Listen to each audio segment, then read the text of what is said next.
আমি কাজী ফারুক আহমেদ, সহযোগী অধ্যাপক, হিসাব বিজ্ঞান বিভাগ, Dhaka college, Dhaka.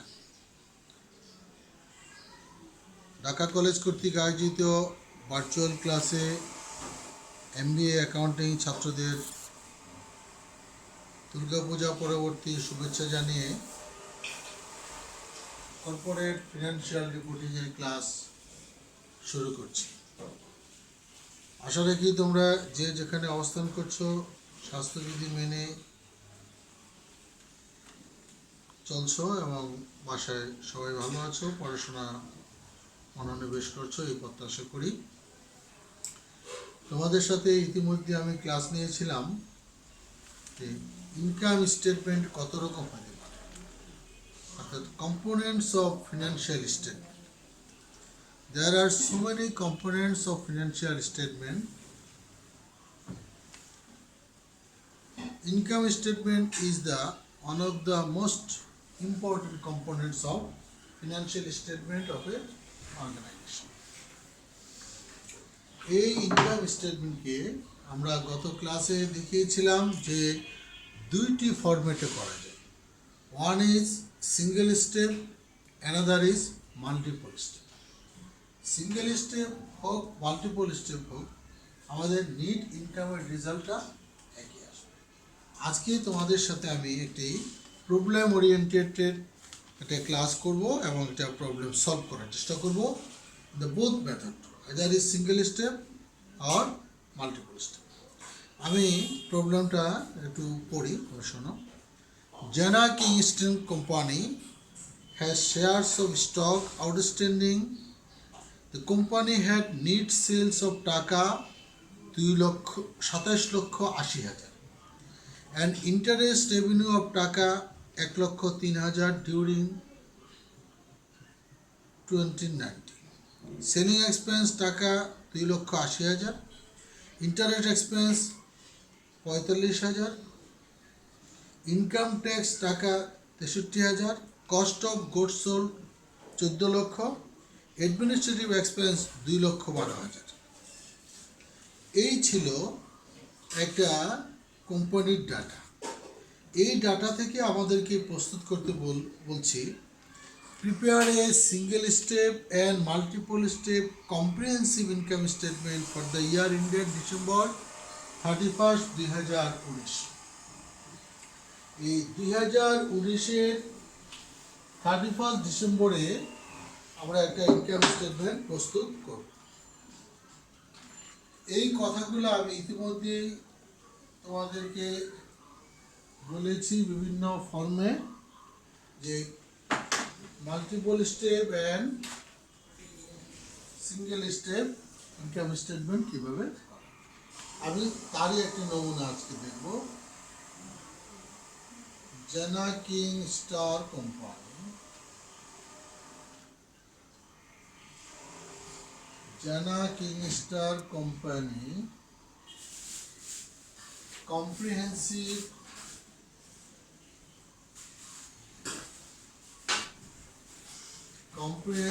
income statement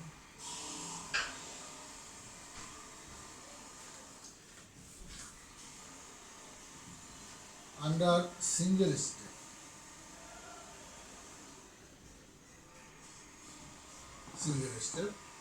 For the year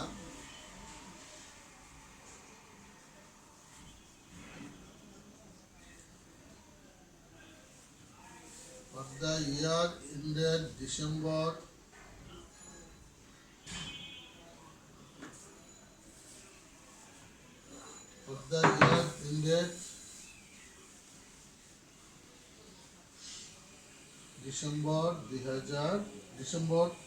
31st December 31st,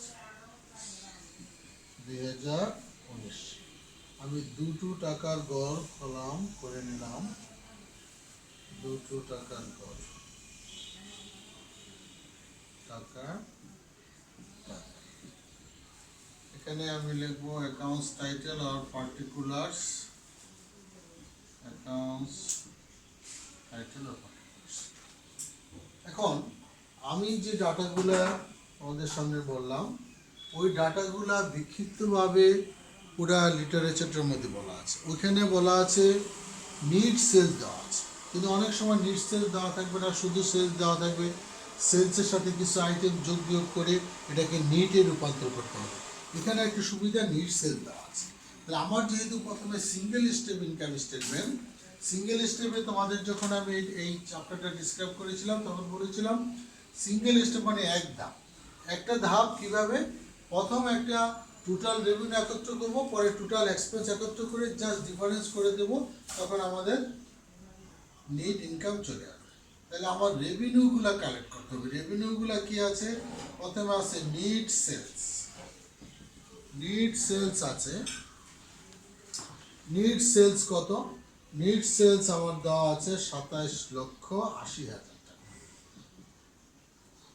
এরকম ভাবে যদি নিট সেল দেওয়া না থাকতো তাহলে আমরা এটাকে নিট সেল রূপান্তর করতাম। আমাদের সেলস থেকে সেলস রিটার্ন, সেলস ডিসকাউন্ট এগুলা বাদ দিয়ে আমি নেট সেল। এরপরে আছে ইন্টারেস্ট, ইন্টারেস্ট রেভিনিউ বা ইন্টারেস্ট ইনকাম। ইন্টারেস্ট ইনকাম আছে 1,03,000 টাকা। দুটো একত্রে যোগ করে টোটাল হবে 28,83,000 টাকা।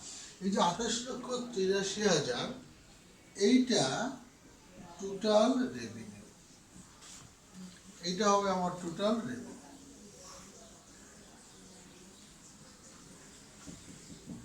28,83,000, these are the total revenue of Jana King Steel Company during the year 2019 at the end of 31st December. এই টোটাল রেভিনিউ থেকে আমরা একটা স্টেপ যেহেতু করব, স্টেপই হবে একটা, তাহলে আমার টোটাল রেভিনিউ থেকে টোটাল এক্সপেন্সের একটা ডিফারেন্স। এক্সপেন্সগুলো এখানে একটা বড় এক্সপেন্স হলো cost of goods sold. Cost of goods sold আমার দেওয়া আছে 14 লক্ষ। কস্ট অফ গুডস সোল্ড 14 লক্ষ। আমার সেলিং এক্সপেন্স আছে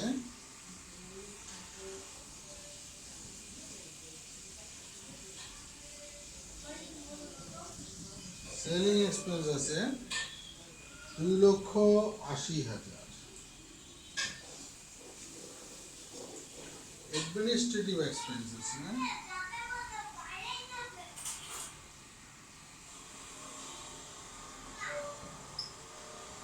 অ্যাডমিনিস্ট্রেটিভ এক্সপেন্স আছে 2,12,000।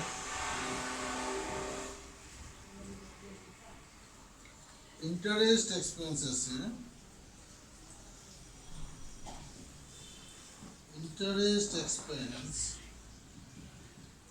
ইন্টারেস্ট এক্সপেন্স আছে আমার 45,000 টাকা। Income tax expenses, income tax expense আছে 63,000।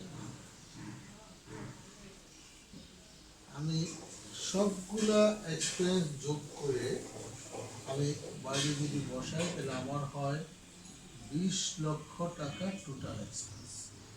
এইটা হবে আমার টোটাল এক্সপেন্স।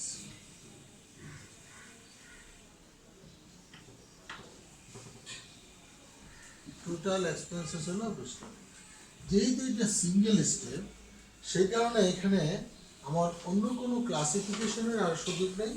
আমি একটা স্টেপের মাধ্যমেই এগুলা বের করে নেব। এখন এই টোটাল রেভিনিউ থেকে টোটাল এক্সপেন্সকে যদি আমি বাদ দিই, যদি আমি ডিফারেন্স করি, তাইলে আমার যে ফিগারটা আসবে সেটা হলো 8,83,000। এই 8,83,000 এইটা হবে NEET income.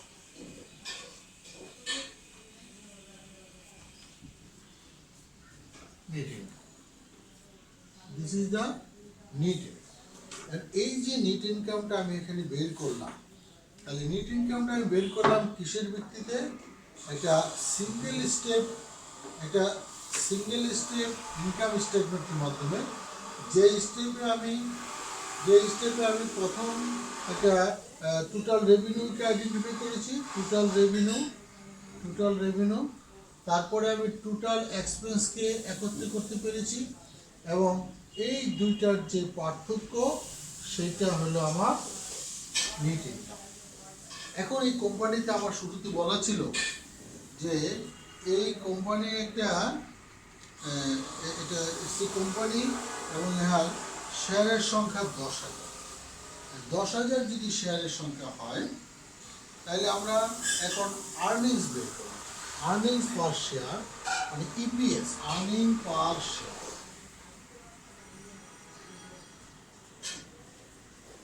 Earning per share, that means EPS. Earning পার শেয়ারটা যদি বের করতে চাই, তাহলে টোটাল নেট ইনকাম 8,83,000, এটাকে আমরা ভাগ দেব 10,000, তাই আর্নিং পার শেয়ার দাঁড়ালো 88 টাকা 30 পয়সা। আর্নিং পার শেয়ার দাঁড়ালো 88 টাকা 30 পয়সা। এইভাবে একটা সিঙ্গেল স্টেপ ইনকাম স্টেটমেন্টের মাধ্যমে আমি নেট ইনকাম বের করে এবং ইপিএস কত সেটা বের করতে পারি। এই যে একটা মাত্র স্টেপ, অর্থাৎ টোটাল রেভিনিউ আর টোটাল এক্সপেন্স একটা মাত্র ধাপ দিয়ে করা হয়, সেইখানে হবে আমাদের সিঙ্গেল স্টেপ। তাহলে এই কথাগুলো আমি এতদিন থিওরিতে তোমাদের সাথে আলোচনা করেছিলাম। আজকে এই General Star King company has outstanding share 10,000, এবং এই কোম্পানির রেভিনিউ ছিল টোটাল 27,80,000 ছিল revenue from sales, and revenue from interest ছিল 1,03,000, টোটাল রেভিনিউ দাঁড়ালো 28,83,000। এই টোটাল রেভিনিউ থেকে all kinds of expenses, either it's the manufacturing or operating or non-operating, all kinds of expenses are included in step. These are the total expense, and difference between total revenue and total expense shown as net income, and net income divided by number of share is equal to EPS বা earning per share. এটা ছিল single step income স্টেটমেন্টের বিষয়। এখন এই প্রবলেমটাকে যদি আমরা multiple step income স্টেটমেন্টে করতে যাই, তাহলে আমাদের চিত্রটা ঠিক এইভাবে ক্লাসিফিকেশন করে করতে পারবো না। সেইখানে আমাদেরকে আরও বেশি স্পেসিফিক্যালি আমার প্রত্যেকটা রেভিনিউকে যেমন স্পেসিফাই করতে হবে, প্রত্যেকটা এক্সপেন্সকেও আমাকে স্পেসিফাই করে নির্ণয় করতে হবে। তাহলে নির্ণয় করে সেখানে আমার নেট ইনকাম কত দাঁড়াবে সেটা আমরা, তাহলে এই যে ইনকাম স্টেটমেন্টটা, এই ইনকাম স্টেটমেন্টটা অল দিস আর সেম, কিন্তু এখানে আমরা লিখবো ছিল সিঙ্গেল স্টেপ, এখানে আমি লিখবো multiple step income statement, multiple step income statement.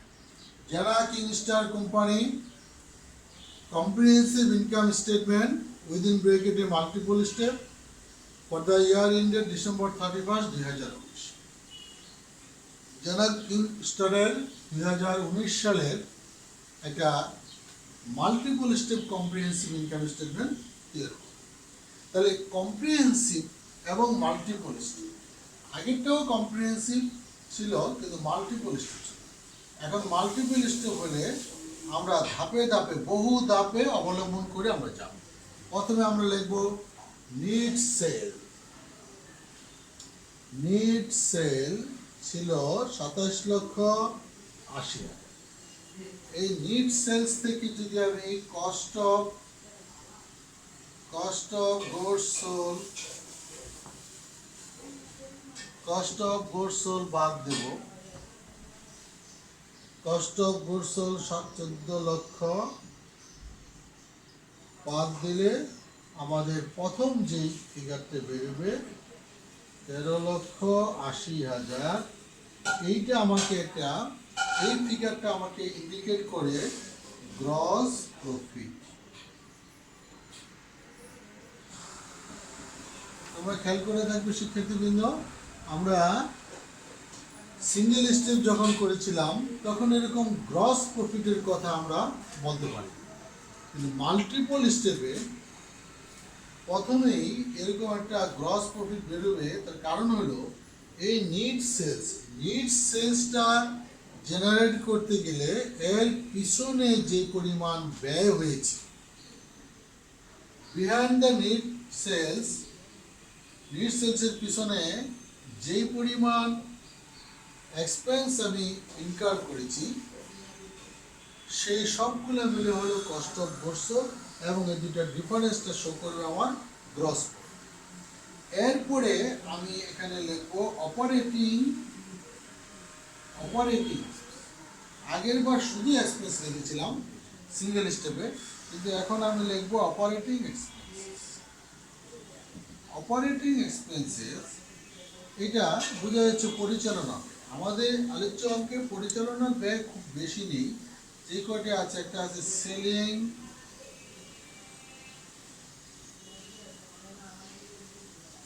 Expense আছে 2,80,000। অ্যাডমিনিস্ট্রেটিভ এক্সপেন্স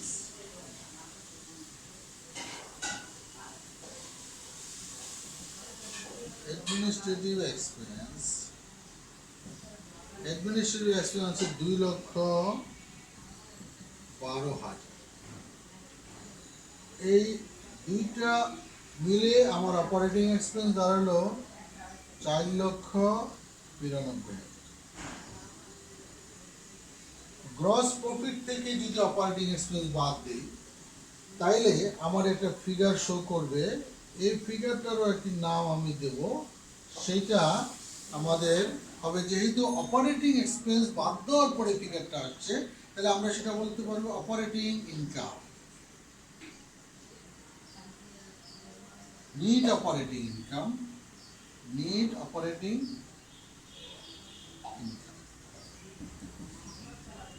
আমরা সিঙ্গেল স্টেপে এরকম শব্দ ব্যবহার করতে পারি। এখন এই যে নিট অপারেটিং ইনকাম, এটার সাথে others non operating income and এক্সপেন্সকে অ্যাডজাস্ট করলে আমাদের নিট ইনকাম আসবে। তাহলে আমরা এখানে টোটালি লিখে বলে আদার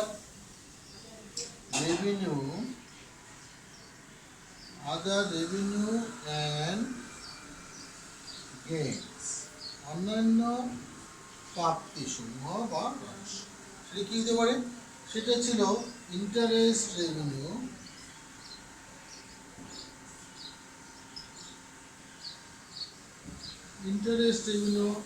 এইটা আমার সিঙ্গেল স্টেপে প্রথমে আমি নিট সেলসের সাথে যোগ করে এটাকে দেখিয়েছিলাম, কিন্তু যেহেতু আমি মাল্টিপল স্টেপে সুযোগ আছে তাহলে সেটা ওইখানে আর দরকার নেই।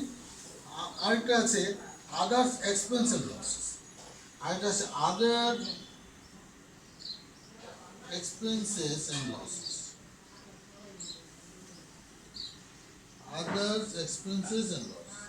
এইটার মধ্যে আদার্স এক্সপেন্সেস লসের মধ্যে আছে, সেটা হতে পারে কি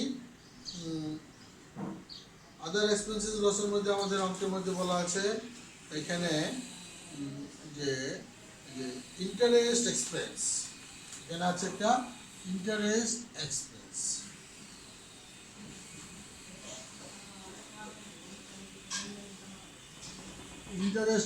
আছে একটা ইন্টারেস্ট এক্সপেন্স হলো 45,000।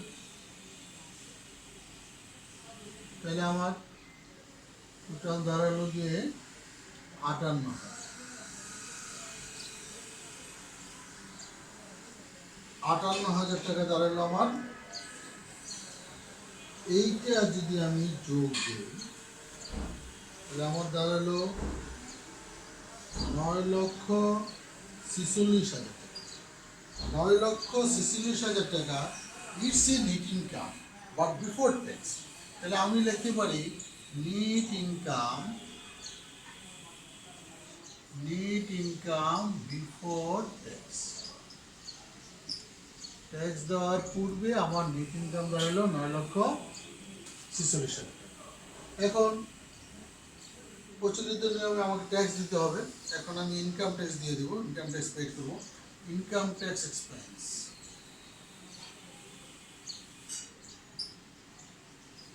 Income tax expense, income tax expense দাঁড়ালো 63,000। ইনকাম ট্যাক্স আছে 63,000, এটা যদি বাদ দেয় তাহলে আমার দাঁড়ালো 8,83,000। এই যে 8,83,000 এটা হবে net income after tax. Net income after tax. Tax পরবর্তী পর্যায়ে নেট ইনকাম হলো 8,83,000। এই যে ট্যাক্স পরবর্তী নেট ইনকাম 8,83,000, তাহলে এখন একটা প্রশ্ন জাগে, এই যে 8,83,000 টাকা কর পরবর্তী, যদি উপরে চলে গেলাম হচ্ছে, তাহলে নেট ইনকাম আফটার ট্যাক্স, এইটাই তো আফটার ট্যাক্স নেট ইনকাম যেটা, সেটাই তো কোম্পানির ইপিএসকে শো করবে। তাহলে আর্নিং পার শেয়ার কত দাঁড়ালো? আর্নিংস পার শেয়ার, এটাকে আমরা বলবো ইপিএস সমান সমান net income after tax divided by number of share. তাহলে দাঁড়ালো টাকা 88.। তাহলে সিঙ্গেল স্টেপ এবং মাল্টিপল স্টেপ, আমি যে স্টেপে ইনকাম স্টেটমেন্ট প্রস্তুত করে না কেন, আমার নেট ইনকাম শো করবে in both the cases.